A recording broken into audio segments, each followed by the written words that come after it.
Phil, how are you today, pal? Good, man. How are you doing? Okay, how do you feel? Let's discuss your convalescence here. How do you feel right now as far as the rib is concerned? It's going well. I mean, I feel great. I'm back throwing here the last couple of days, and just excited to get on the mound again. Do you feel snake bit, Phil, in your first 2 years with all these nagging little injuries you've had? Last year you missed the guts of the season and you were pitching well. This year you're trying to get your season on track, and then all of a sudden same thing happens again. Are you a little frustrated these first 2 years here? Yeah, definitely. It's been frustrating. I mean, you obviously want to make a good impression right away, and it's just been one of those things where it's been tough. And last year I was obviously had the big hamstring injury, and then this year I didn't really think it was going to be anything major, and it ends up being a cracked rib. It's just one of those things you got to kind of deal with and just look forward to better things. Did you pitch any game this year, Phil, before you got hurt? Was the White Sox the last game or the Indians? Whatever game it was, did you pitch any of those last outings this year feeling that rib, or did you only feel it during that side session? Well, the thing about it was I didn't know what it was. It was kind of a dull pain at first, and I pitched in Chicago, and then there was a rain delay, I think, and I didn't come out after the rain delay, and then there was a game at home against Detroit, and I had that same kind of thing, kind of like a nagging pain in my side, and I didn't know what it was, and I didn't even think it was a rib. I thought it was a lat or a side injury, and then when we got X-rays, found out what exactly it was.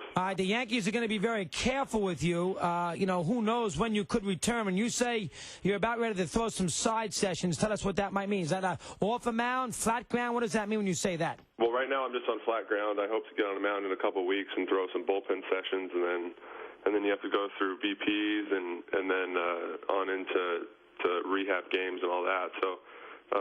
The timetable right now I'm not really sure about, but like you said, they don't like to rush you back from any type of injury. Especially you're a prized possession. This has got to driving you crazy. I mean, you can follow the team all you want, but you can't. You probably don't go on the road. You can watch all the games you want on TV. You can hang out with the team at the ballpark, but another summer not being around your ball club got to be very frustrating. Yeah, definitely, especially being down in Tampa. You feel like you're away from everything that's going on, and it can be a tough thing to deal with, and like you said, you see, I do all my rehab in the morning, and then I, see the guys playing at night, and not being able to be there and be in that rotation. It can be frustrating, but you just got to deal with it. You have to. Let's talk about your starts. The 6 of them.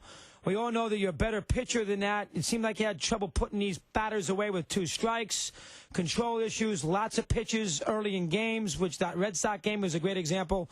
Analyze, Phil, if you can, your 6 starts here before you went down.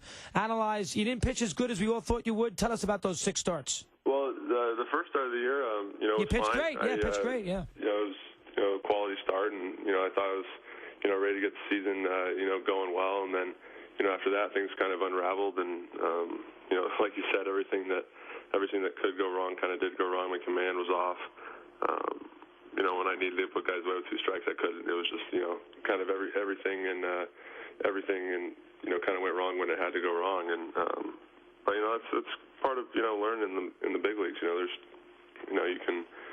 you can come up through the minor league system and put guys away all you want, but then this is it's a different animal up here. We are. I guess the reason why New Yorkers are surprised, Phil Hughes joining us. He's promoting the man size 2, the ace, that you can get at your neighborhood Dwayne Reed. You pitched so well last year when you had some opportunities, and you pitched so good in the playoff game that we all thought, hey, the Yankees got themselves a guy who could win 15 games easy in his first big league year. I think we all thought that based on how successful you were in that postseason start and a couple of starts in September. Yeah, and that's the frustrating thing is that, with that injury, all you want to do after a few bad starts is put it behind you and move on. And now that's all you have to really think about is how poorly you pitched in those first starts. And now I get to sit on that for a while as I rehab. And but it motivates you to get back as quickly as you can and put those starts behind you. Are you pleasantly surprised, or did you expect Jabba to pitch this well here when he was in the rotation? I mean, I knew he was capable of it. I think everybody knew he was capable of it.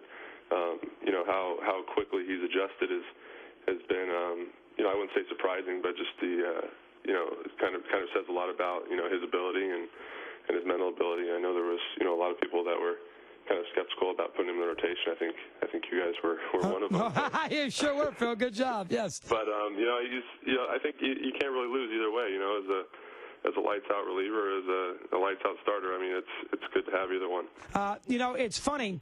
I know you didn't want to get traded. The Yankees did not trade you for Santana. Now with you on the shelf and the Yankees in some need of a pitcher, we all know that, and the fact they're in the guts of the season where there might be a little bit more of a craving to go get a pitcher to make sure the team makes the playoffs the 13th, 14th year in a row. It's almost, you get the idea out of sight, out of mind, that the Yankees would have an easier time trading Hughes now than they would have trading Hughes in the wintertime. Have you thought about that? No, not really. I mean, I've always kind of been under the impression that, that nothing's really going to happen, but I guess the door is always open, and like you said, there's always that pressure to to make a big move and to get in the playoffs every year, especially with the Yankees. So it's something that certainly could happen. Whether I've thought about it, I haven't really up to this point. But you got to be dying to get back out there. I mean, again, I don't want to reiterate it, but last year you got unlucky. This year you got unlucky again. You got to be dying to get back out there and just pitch 15, 20 times in a row through a rotation, right? Yeah, like I said, it's been terribly frustrating. I mean, in 2006, I had a great year, and I pitched the whole season, and then last year, the frustrating thing about it is my arms felt great this whole time. It's just been these kind of weird freak things, and but it's just one of those things you got to deal with, and put your head down, go to work, and realize that there will be better times around the corner.